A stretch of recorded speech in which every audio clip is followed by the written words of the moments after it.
Ladies and gentlemen, this is Internet Personality Vangelis, and the final near-production test shot member of the Big Bad Bad Cube Bug Core trio is the mighty hungry espionage specialist, Kickbutt, the robotic grasshopper.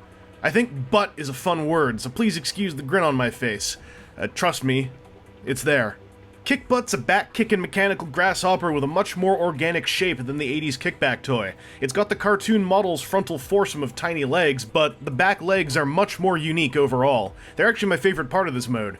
Due to some spring-powered screw compression automorphy stuff, they can also deal out a legit snap kick if you flick things the right way. But up front, I really wish things were flattened down a little. It's kind of bulbous and distracting. Also, the yellow cockpit is kind of impossible to open without halfways transforming this guy, so I'm leaving it closed for the most part. There's already stuff in there anyway. The coloration finishes off a hat trick of, well, shared plastics and paints with his two insectoid comrades. The mixed matte and gloss black plastic finishes ride side by side with most of the red and metallic blue paint apps, looking very dynamic and crisp. And that silver shows up one more time, coating his wings gloriously and bringing their clean panel etchings to life. His bot mode handgun is also silvered up, plugged onto his bug butt to defend against anal assault. The big rear legs have got his bot mode's healthy hip posability, and some minor use of his waist-borne ball joint. The purple hopper shins have got some detented ankles attaching the teeny little feet to their spiny shafts, but the range of knee posability is pretty basic. Sadly, the four small legs up front have each got one friction hinge and one extremely small ball joint. This is pretty disappointing to see after the utter joy of Hypno's sextuplet ratcheted beetle limbs. On the bright side, it is still possible to have Kickbutt's bug legs hold his hopper body off the ground, but it's a bit more tenuous and shaky to set up. His head can twist left and right while the antennae individually wave forwards and backwards, but the nifty keen part is how his silver hopper jaw can also open and close. This is kind of feral Rexy in how doing so also reveals a face inside, but I like the effect. And hey, you can always pull the face out if you really want to. Kickbutt's got a pink cube of his own, and it's time to share the final weird property of these things. Something about their particular tactile makeup means that pressing them together causes micro vacuums to form. The practical upshot is that they stick together pretty well, despite being dry to the touch. I have no idea if this was intentional on Bad Cube's part or a happy accident, but I found it a fascinating phenomenon to mess around with at my desk. It's like thinking putty or that crazy silicon plastic sand stuff. It's grade school science, and darn if I don't find it enthralling. Let's get this silver thing off of his butt. It's just gonna get itself hurt. It's tabbed in on two sides and can be kinda hard to get out of there if you don't know what you're doing. Anyway, there's a pretty cool series of interlocks at work here when converting Kickbutt's grasshopper legs into Kickbutt's robot hopper legs. The sturdy ankles of the rear hopper feet merge into the robot mode's knee joints, locking down dead tight and providing some layered and detented articulation action down there. Now, the major motion of this guy's transformation in either direction is to open up and suck whatever arms he isn't using into his chest. And this means he has, by far, the most finicky transformation of all of the evil bug core. It's not a Rubik's Cube by any means, but you have to swivel his wings into a particular position to open up the track for his shoulders to slide out with everything else, and the little bug legs have a particular way of swiveling into place in order to properly tab in against the inside of Kickbutt's back. It's more proof to the scientific theorem of how the word particular often works in tandem with the word finicky. The bug crotch and bug jaw get collected back into Kickbutt's now emptier chest cavity, along with the bug legs, before the task of reclosing everything back together takes place. And it's a little weird, as the top part needs to be folded in part way, and then the bottom part needs to fold in and line up with a couple of slots, and, well, once you do it yourself, it's pretty sensible. His whole transformation is pretty sensible, it's just incredibly finicky from the waist up, perhaps due to things being particular. Jarringly so in comparison to Claymore and Hypno's conversion schemes, which were bang bang bang, fun times, and we're done. And here stands Kickbutt, all normal and bipedal and having two gigantic wings sticking straight up out of his shoulders. I know that's the look of the character, but I'm always happy to be able to tilt them back a little. His proportions are fine on his arms and legs. In fact, his legs are one of my favorite kinds of robot limb silhouettes, but I find his torso is a little too thin and a little too Z-axis thick. I believe the rear bulk is meant to be a backpack, but it blends in so much, I just see it as his upper body being squished the wrong way. I'm sure much of this is to accommodate the transformation, but I wish his torso proportions were slightly more similar to Claymore's. The head sculpt is dead strong and explosive thanks to another dose of metallic silver and red within a flat black helmet. Also, the curvature of his little antennae are like mathematically delicious. Overall, Kickbutt is a 3 for 3 as far as the Evil Bug Corps' cartoon versions delivering a lovely combination of paintwork and color layout. You can also swap his face, using a tab this time instead of a peg, to switch in the same kind of creepy smirk that you could pop onto Claymore. I found Kickbutt's face a little bit easier to slip out of the helmet thanks to the extra wiggle room of its sliding connection. The silver thing on his back does a whole bunch to transform into a handgun, once again using Bad Cube's tab-handled palm slot setup to fit firmly into Kickbutt's grasp. The silver paint is so lovely. It is such a shame that Claymore ended up being the odd man out and having an unpainted purple weapon, cause his buddies look like they are simply richer than he is. Or at least have better impulse control as they stare at the two giant silver spires coming out of the back of Claymore's neck. After seeing pictures of the idea on Bad Cube's Facebook page, I wanted to pop off his wings to use as big deadly scissor swords, and well, it's very hard to get them off, and it feels like this is really just a coincidence of how the figure's assembled.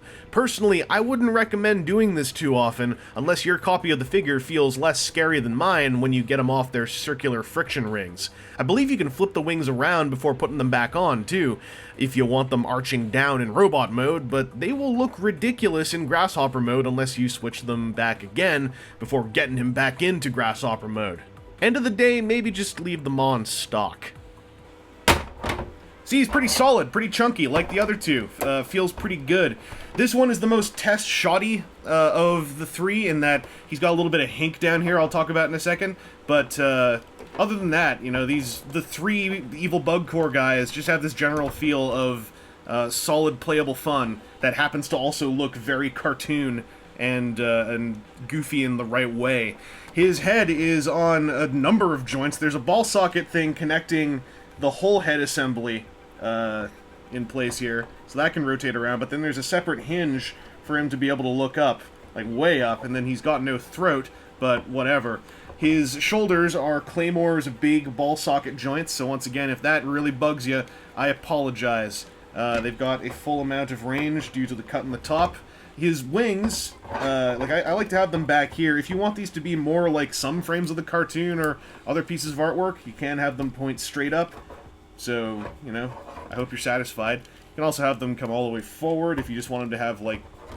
I don't know what this really would be, but the heads would turn at the bar if this guy sauntered down out of the elevator at the hotel with his wings oriented like that. He's got a bicep swivel, a double-jointed elbow that goes Claymore deep. He's got wrist swivel. Really tight one. And then he's got a knuckle joint, and then that same whole deal, like, the hand looks pretty good like this, or it also looks pretty good like this. And then the focus goes all crazy, because whatever. His waist is a ball socket connection with a whole lot of range built in. Not as much as the crazy deepness that Claymores can achieve, but I think a bit more than what Hypnose offers. However, due to the transformation, the ball socket joint is inside this kind of like gray square piece that is hinged there within a little track, because it rotates up to here, you know, 90 degrees for the transformation. On this test shot version, the ball socket joint is totally tight and great, but this little hinge here isn't, so he often gets weighed back by the fulcrum pull of his big old grasshopper wings. So I'd mess with this guy and get him into a position I like, hey, he's walking, it looks all good, and then he leans back like that, stop doing that, boom. Hopefully that will not be the case when these go to production. This is still a pre-production test shot, just a super near complete one as far as I can tell. Anyway, his hips have got 4 clicks to go up, so they aren't fully straight in this position, so maybe I'm overestimating. Let's get things evened out here. 1, 2, 3. Alright, 3 clicks to go up, but due to the nature of his pelvis, an extra click because he gets a little bit of thrust going on. Buttery detents out to the sides. He can go totally, like, between 2 cars, and he's got a dedicated thigh swivel. Those circles again! This is... his knees are very lightly detented, and this is because they share the detented bug ankle of his grasshopper mode. And that's kind of cool, the way that the joints all line up and allow everything to blend into his legs while still being posable. His feet can tilt, they can go down, they can go up, but everything I'm doing is with the front half of his foot. His heel is deadlocked, so it still is able to look pretty good when I get his legs out into various postures, but it's not quite as stable as a full foot tilt is. This is your classic front of the foot cosmetic tilt. But he still is really neat. He's a grasshopper man. He's a robot. He can still, you know, deliver some kickin' justice, or I guess in his case, injustice. Oh, also, if you want this to ambulate and show his emotions, each of these can, you know, go up or down, and he can have some Patrick Warburton speeches about, you know, nature of death and coffee machines. He can also kick this wall! Okay, well, I thought he was going to go through it, but I gotta say that between the three Bad Cube bug bots, Kickbutt is riding the coattails of Claymore and Hypno. He's just more finicky to transform, his torso proportions feel legitimately off-key, and I find his bug mode to be a lot less engaging than Claymore's ball-socketed stag horns or Hypno's wonderful sextet of detent-jointed beetle legs. I don't think he's an outright bad figure, but I have found Kickbutt to be far overshadowed by his teammates. And as a team, I think they're pretty cool toys. Bad Cube's aesthetic works well for this trio, giving them a squat chunk that plays decently with their design source material. And I think they come pretty close to fitting in with official Masterpiece toys, though their larger cartoony head sculpts and spacier hip designs still have them at odds to some degree with the Hasui car robot's own aesthetics. While you should do all the research that your budget and comfort levels demand of you on an aesthetic level when you're dealing with characters who have multiple releases coming out in the unofficial market, I am going to say that these three Insecta robots are built for play and are sturdy to mess around with.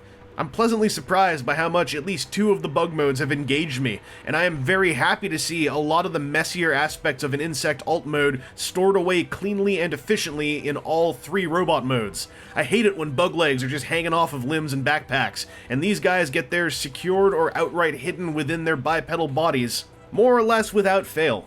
Anyway, this has been Internet Personality Vangelis, and I hope these three videos have helped you in your own deliberations over the myriad unofficial Insecticons spawning across the globe. Bad Cube are also releasing these guys individually as pricier premium versions, more toyetically adding in clear cockpits, chrome parts, and die-cast components, so if that's your bag, there's yet another option to work into your spreadsheets. Monetary realities aside, I'm just going with the idea that the Insecticons clone themselves a lot, and clones aren't always exact. Why am I coming up with reasons to spend hundreds on bipedal insectoid mecha alone?